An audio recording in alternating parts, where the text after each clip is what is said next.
Sometimes the person who changes your life is the one everyone else chose to ignore. Rain drummed steadily against the windshield as Claire Bennett tightened her grip on the steering wheel of her aging blue Honda Civic, watching the glowing clock on the dashboard change from 10:47 to 10:48 p.m. She let out a tired sigh that seemed to carry the weight of the entire week.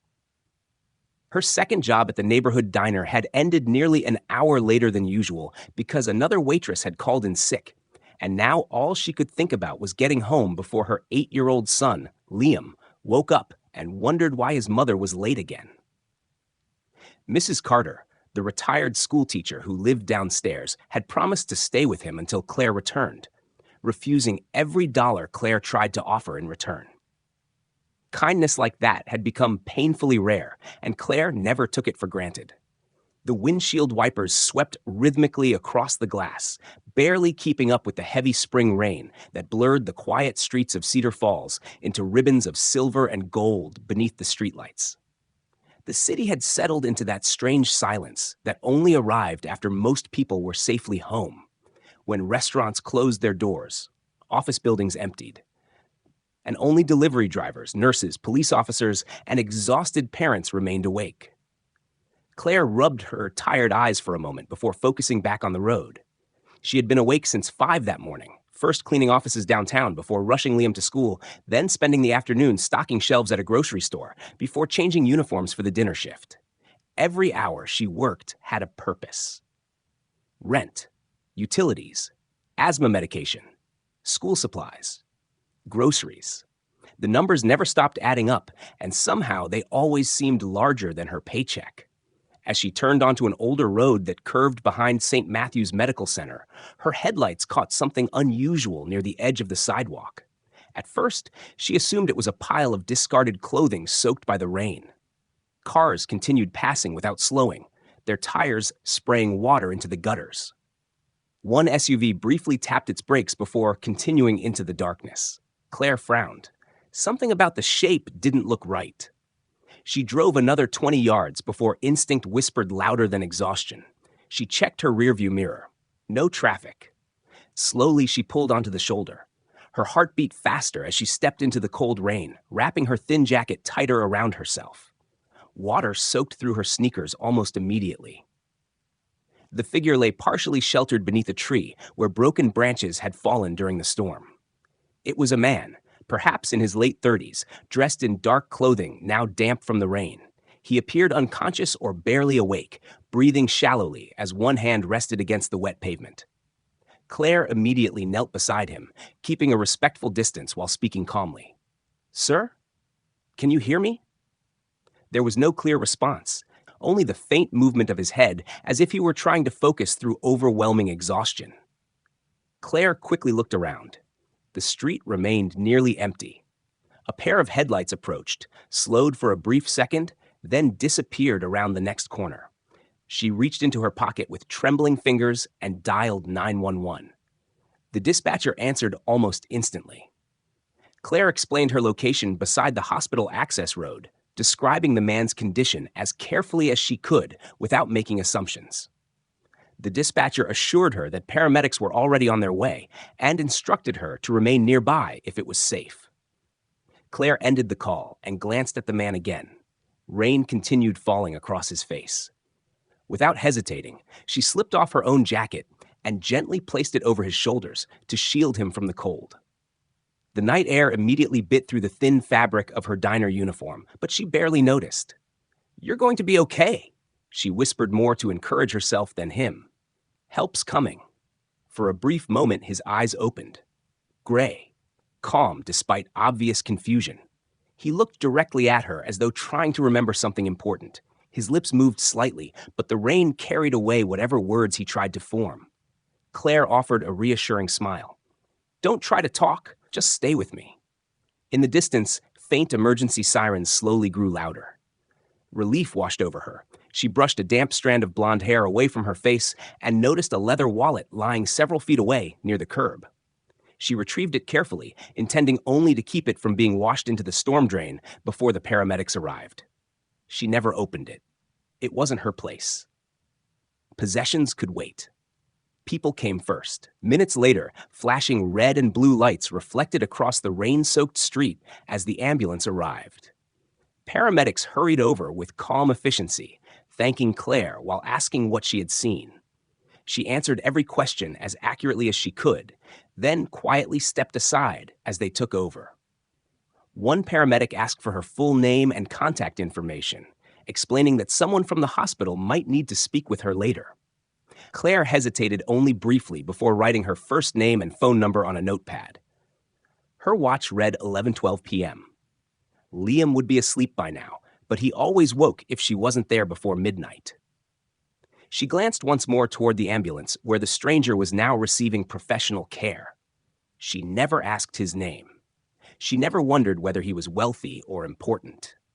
As the ambulance doors closed and the sirens faded into the rainy night, Claire picked up her soaked jacket from the pavement, smiled quietly to herself despite the cold, climbed back into her old Honda, and drove home, believing she had simply helped another stranger survive one difficult night, never imagining that before sunrise, the entire city would discover that the man everyone else had driven past was the owner of the very hospital whose lights had been glowing above them the whole time.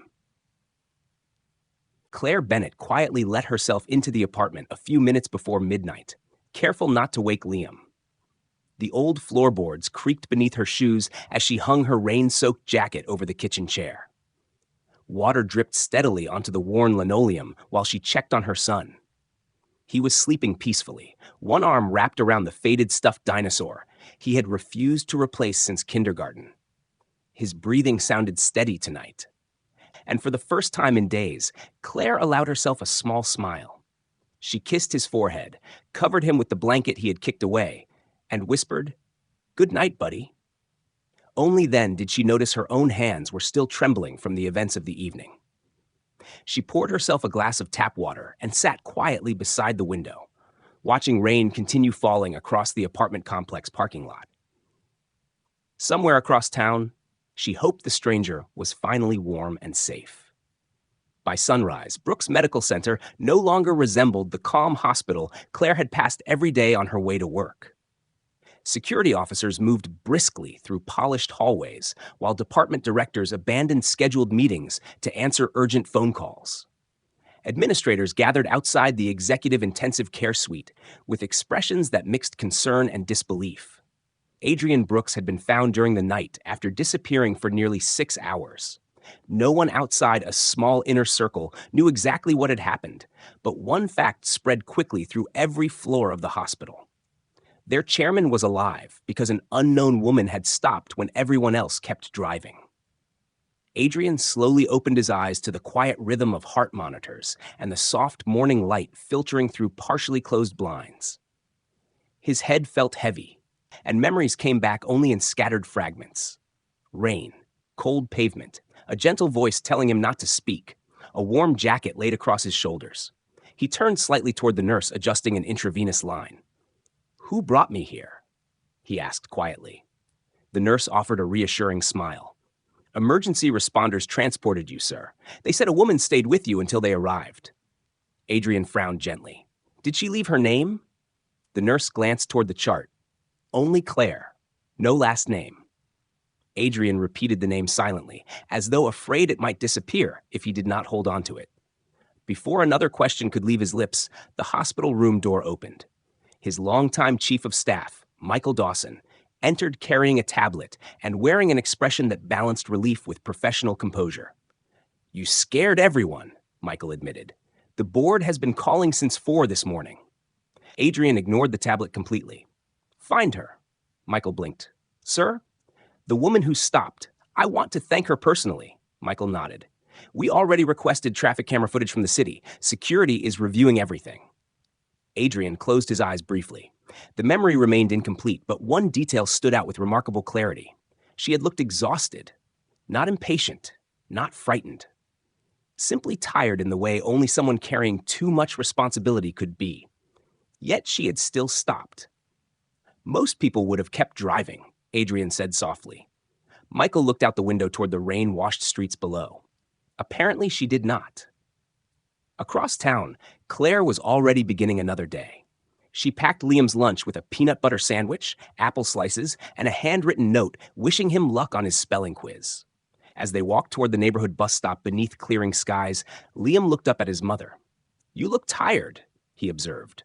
Claire smiled and squeezed his hand. "I am a little tired." "Did something happen?" She thought for a moment before answering. "Someone needed help last night." Liam nodded with the uncomplicated certainty only children possess. "You always help people." Claire laughed softly. "I try." Neither of them noticed the morning news playing through the window of a nearby coffee shop. The television displayed the headline announcing that Brooks Medical Center's owner had been hospitalized overnight under mysterious circumstances, while city officials praised an unidentified Good Samaritan whose quick decision had likely changed everything.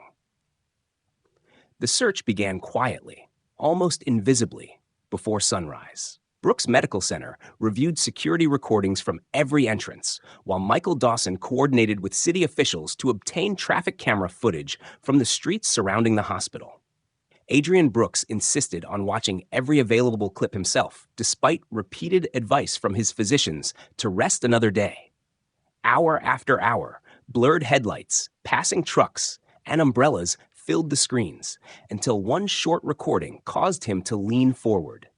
A faded blue Honda Civic pulled onto the shoulder. A young woman stepped into the pouring rain without hesitation. The image was grainy, but Adrian immediately recognized the calm determination in her movements.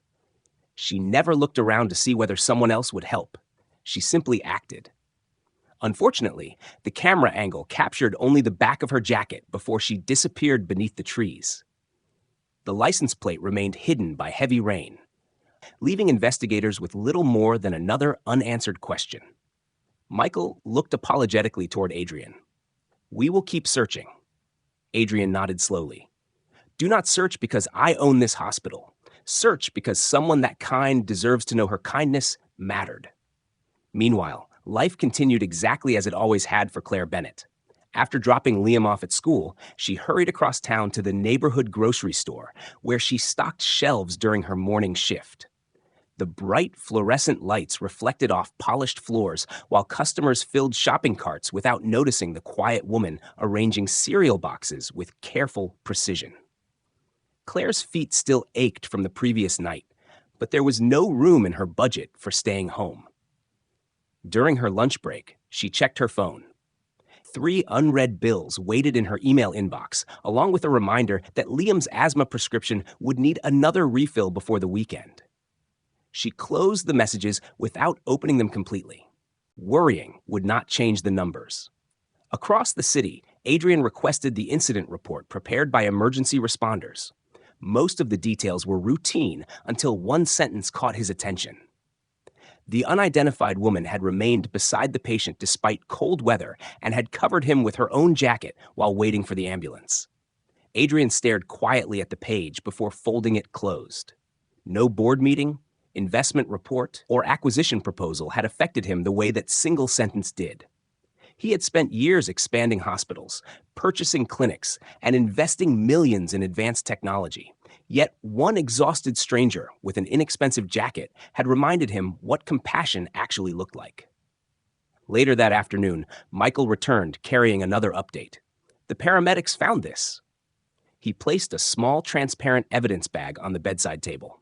Inside rested a simple blue keychain shaped like a cartoon dinosaur. "It was discovered near where your belongings were collected," Michael explained. "It probably fell from the woman's pocket." Adrian carefully lifted the bag. The plastic dinosaur showed scratches from years of use, and a child's initials, LB, had been written on the back with faded black marker. "Do not place this in storage," Adrian said softly. "Someone will be looking for it."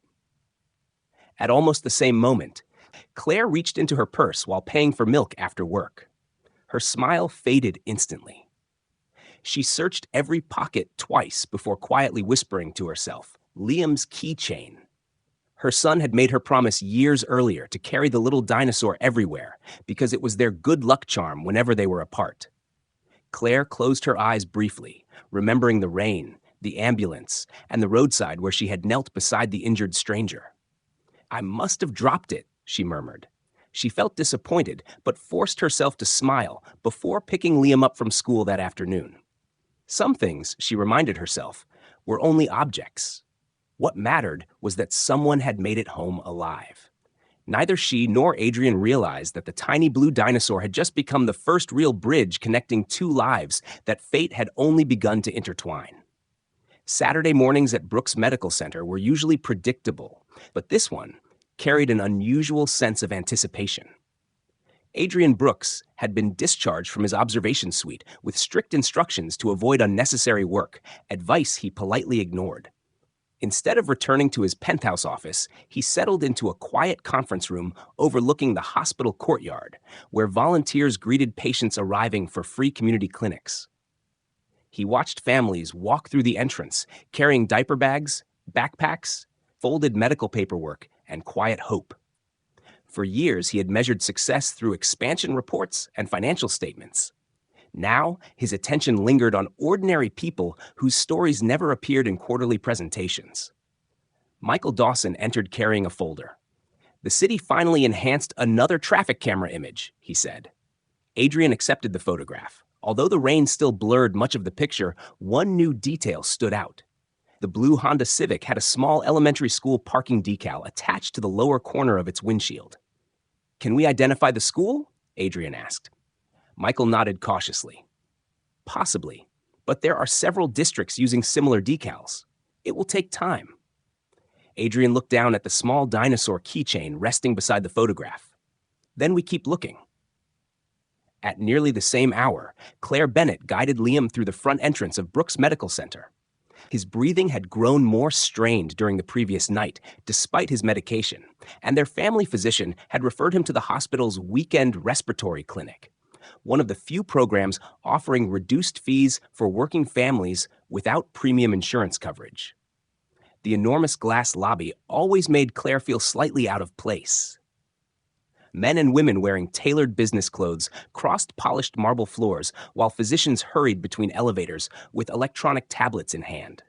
Claire wore clean but inexpensive jeans, a light sweater, and sneakers that had already survived too many long shifts. She gently squeezed Liam's hand. "Everything will be fine," she told him with reassuring confidence she did not completely feel. Liam smiled anyway. "I know, Mom." After checking in, they settled into a waiting area overlooking the hospital garden. Children quietly colored pictures while parents completed paperwork. Claire carefully reviewed every line of the financial assistance forms, calculating each number twice before signing her name.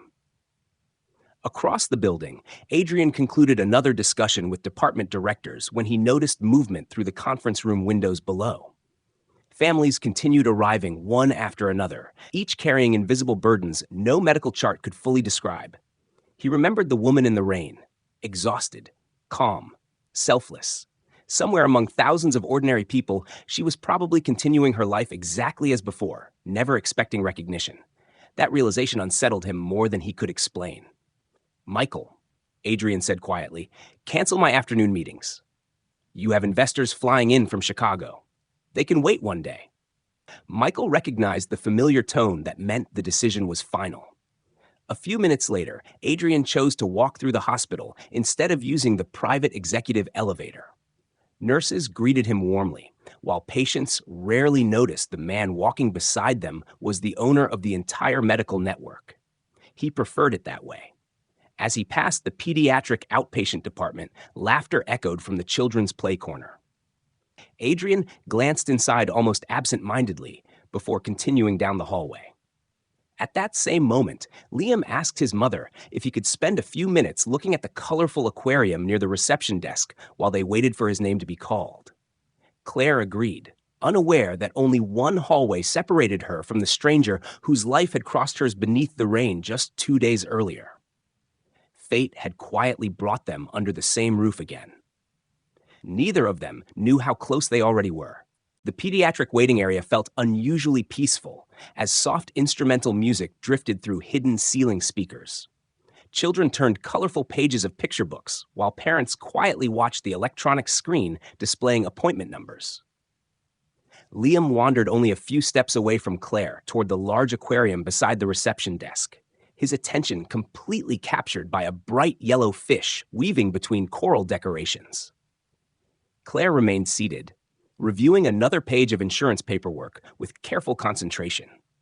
Every signature mattered. Every missed detail could become another bill she simply could not afford. A few hallways away, Adrian Brooks had just finished thanking several nurses for volunteering extra hours at the weekend community clinic. Instead of returning upstairs, he continued walking through the hospital without security surrounding him. He greeted patients, stopped to speak with volunteers, and quietly observed the people his organization served every day. The experience felt strangely grounding.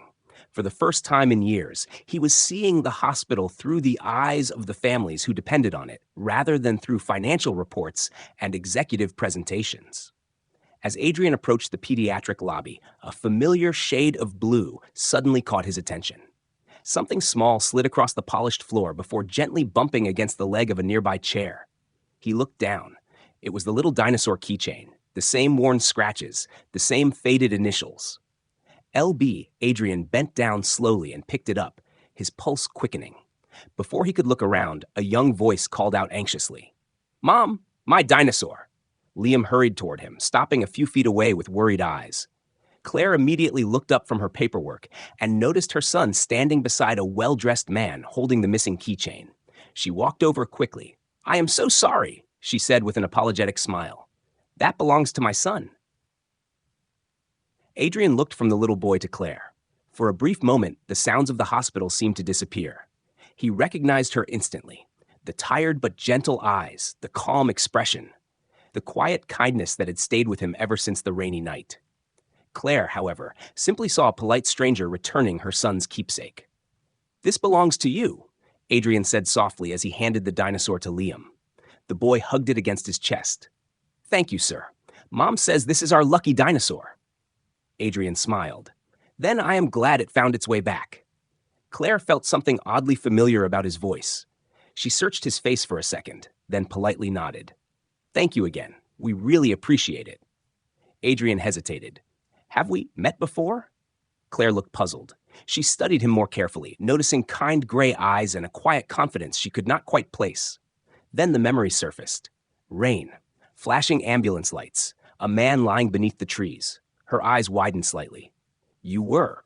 Adrian finished the sentence with a grateful smile. "The stranger you refused to leave behind."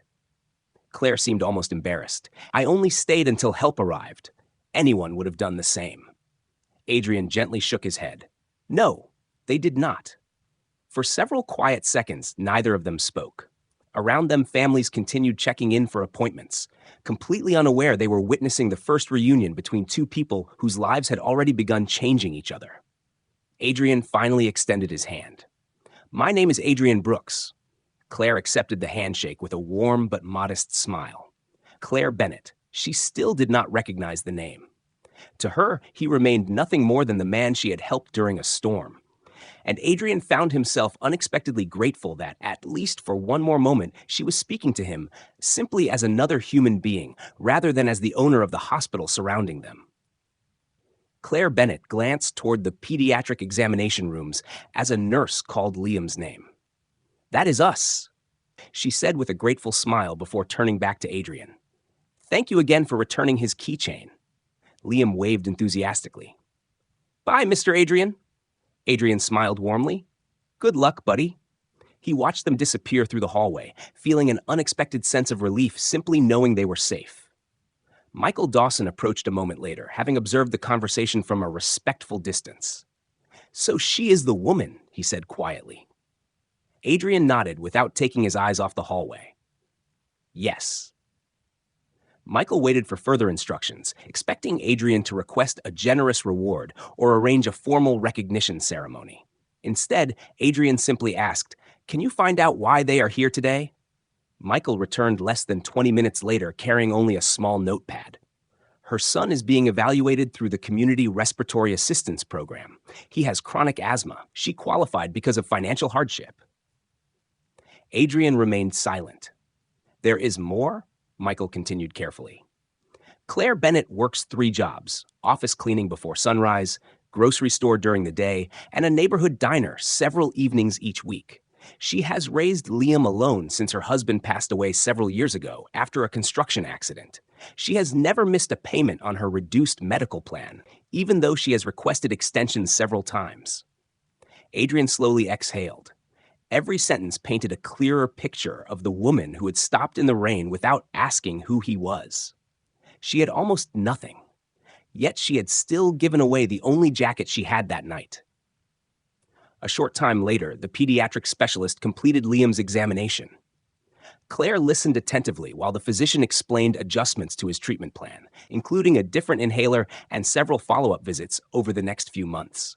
Although the doctor spoke reassuringly, Claire quietly calculated the additional costs in her mind. Before leaving the consultation room, a hospital coordinator entered carrying a folder. "Mrs. Bennett, someone has offered to cover every expense related to Liam's care," she said kindly. Claire looked genuinely confused. "There must be a mistake."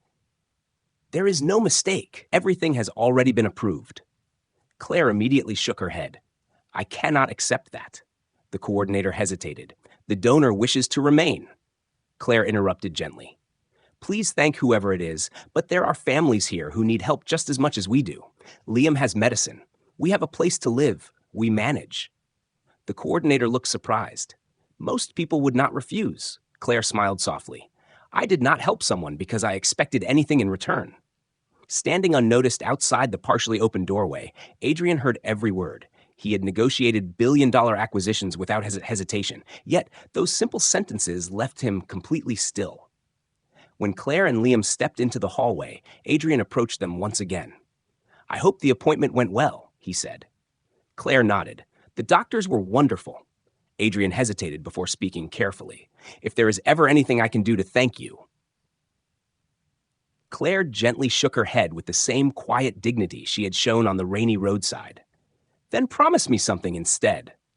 Adrian looked at her attentively. "What is it?" Claire glanced toward the crowded waiting room where parents held sleeping babies and anxious children. "Just make sure this hospital never forgets families who cannot afford to be sick." Adrian followed her gaze across the waiting room. In that moment, he realized the greatest debt he owed Claire Bennett could never be repaid with money. It could only be honored by becoming the kind of leader she already believed every hospital should have. The following Monday, Adrian Brooks returned to the executive boardroom overlooking the city's skyline, but the room no longer felt the same. The polished walnut table, the floor-to-ceiling windows, and the carefully prepared financial reports suddenly seemed strangely distant from the conversations he had shared with ordinary families only 2 days earlier. As senior executives presented quarterly projections, Adrian's attention settled on a single page near the end of the agenda.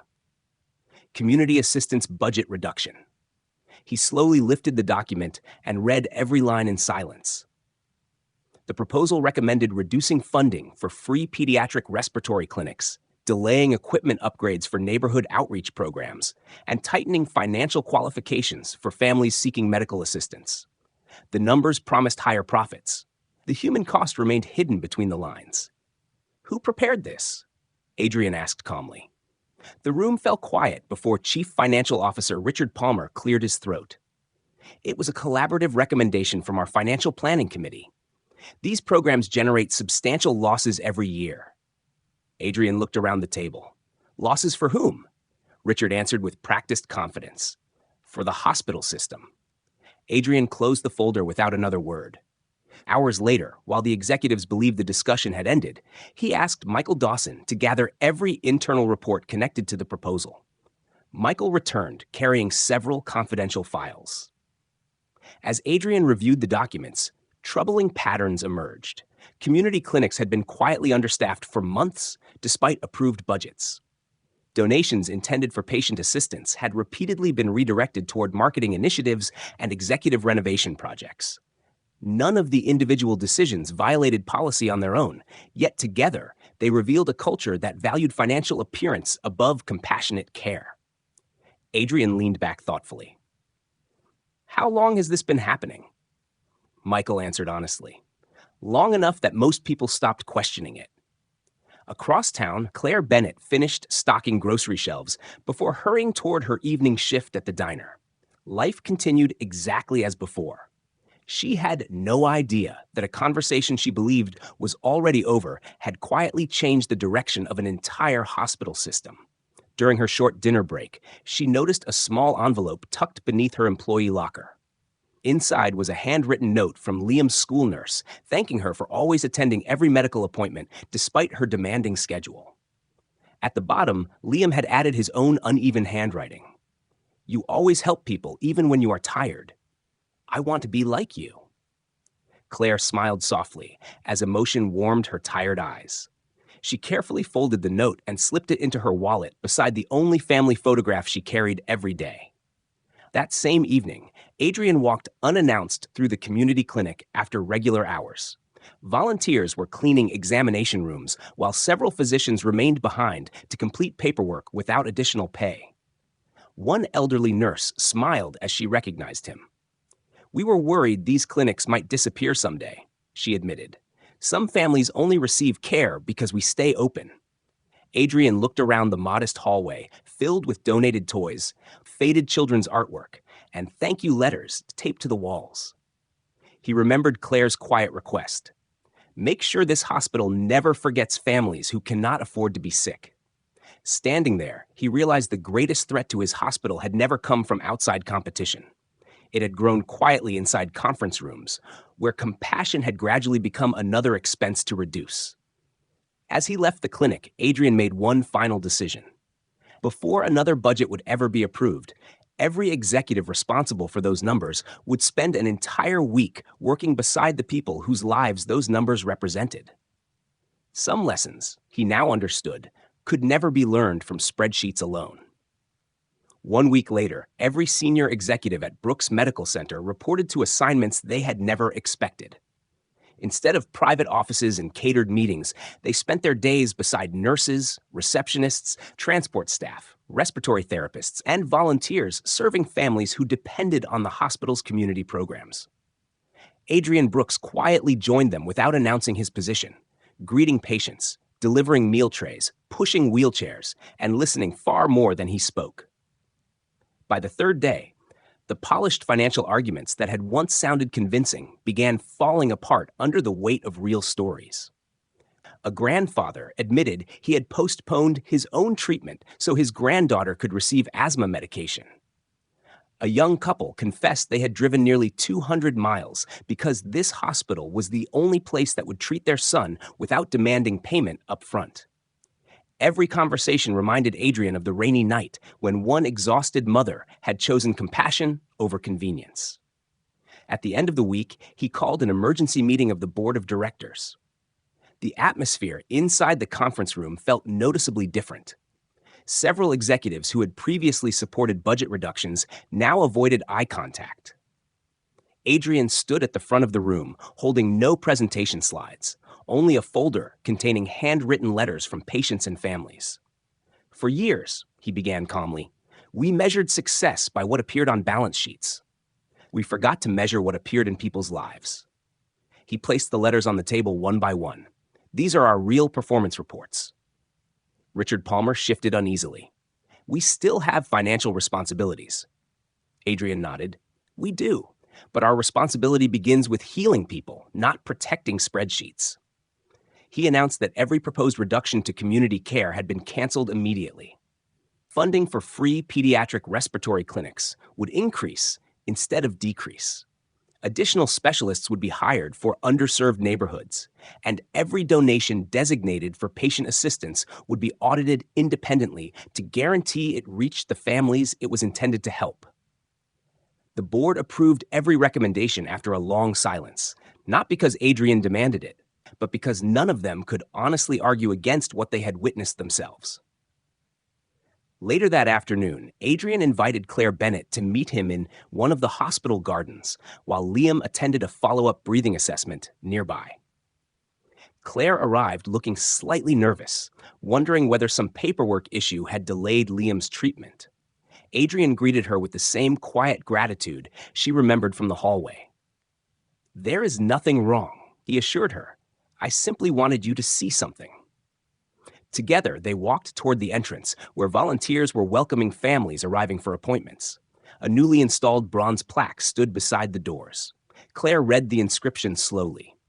It dedicated the expanded Community Family Care Initiative to every ordinary person whose quiet acts of kindness reminded others what healing truly meant. There was no mention of her name. Adrian had intentionally kept it anonymous. Claire looked at him with surprised eyes. "Why did you not tell people?" Adrian smiled gently. "Because you never stopped that night hoping someone would know who you were. You stopped because someone needed help." Claire lowered her eyes for a moment before looking back toward the busy entrance where children laughed while chasing one another across the courtyard. "I only asked you to remember families like these." Adrian nodded. "You did much more than that. You reminded an entire hospital why it exists." At that exact moment, Liam ran happily across the garden, carrying a colorful drawing he had made for the respiratory clinic staff. Adrian accepted the picture with genuine appreciation. In simple crayons, the hospital stood beneath a bright blue sky with smiling doctors, nurses, children, and one sentence written carefully across the top in a child's handwriting. "Kind people make people feel better." Adrian quietly folded the drawing and placed it inside his suit jacket beside his heart, knowing it was worth more than any award his office had ever displayed. Several months passed, and autumn painted the trees surrounding Brooks Medical Center in shades of amber and gold. The changes inside the hospital reached far beyond renovated departments or expanded programs. Families who had once delayed treatment because of financial fear now walked through the front doors with quiet confidence. The pediatric respiratory clinic had doubled its capacity. Volunteer enrollment had reached record numbers, and every executive now spent one day each month working alongside frontline employees. What had begun as a single unexpected act of kindness on a rainy night had slowly reshaped an entire culture. Claire Bennett noticed the difference every time she returned with Liam for his follow-up visits. The waiting times had become shorter. Parents received clearer guidance. Children left carrying books, inhalers, and hope instead of uncertainty. Life outside the hospital had also become a little lighter. Claire still worked hard, but after being invited to join Brooks Medical Center as the coordinator for its community family support program, she no longer rushed between 3 exhausting jobs. Her experience as a working single mother allowed her to guide families through assistance programs with genuine understanding instead of rehearsed instructions. Every parent she welcomed reminded her of the woman she had once been, frightened, exhausted, and determined not to let her child see her worry. Liam often waited for her after school in the hospital library, proudly telling anyone who asked that his mother helped people every day. One crisp October afternoon, Adrian Brooks stood near the same hospital entrance where the bronze plaque welcomed every visitor. He watched Claire speaking with a nervous young mother carrying a sleeping infant. Claire knelt slightly, so they stood at the same eye level, patiently explaining available services until the woman's anxious expression softened into visible relief. Adrian smiled quietly. Nothing about Claire had changed. She still solved problems one person at a time, never realizing how many lives she influenced simply by treating people with dignity. As Claire finished the conversation, Adrian walked over carrying a carefully wrapped package. "I have been meaning to return something," he said. Claire accepted the small box with puzzled curiosity. Inside lay the neatly cleaned and carefully restored jacket she had placed over his shoulders on the rainy night they first met. Folded inside one pocket was a handwritten note. Claire unfolded it slowly. It contained only one sentence. "Thank you for reminding me that every great hospital begins with one compassionate heart." She looked up, her eyes shining with quiet emotion. "I never expected any of this," she admitted softly. Adrian glanced across the busy entrance, where physicians, volunteers, patients, and families moved together beneath the afternoon sunlight. "Neither did I," he replied. "I thought you saved my life that night. It took me much longer to realize you also saved the purpose behind everything we built here." Liam ran toward them carrying another drawing, this one showing a bright blue hospital surrounded by smiling families beneath a rainbow. He handed it proudly to Adrian. "Now, everybody gets help," he said with complete certainty. Adrian accepted the picture with both hands. Yes, he answered warmly. That is exactly how it should be. The three of them stood quietly for a moment as the hospital doors opened again and another family stepped inside searching for hope. Claire watched them disappear into the lobby before smiling to herself. She had stopped on a rainy road because leaving someone behind had never been an option. She had never imagined that one ordinary decision would echo through thousands of lives. Sometimes the greatest miracles never arrive with applause or headlines. Sometimes they begin with one tired person who chooses kindness when everyone else keeps driving. And that single choice becomes the reason countless strangers find healing long after the rain has ended.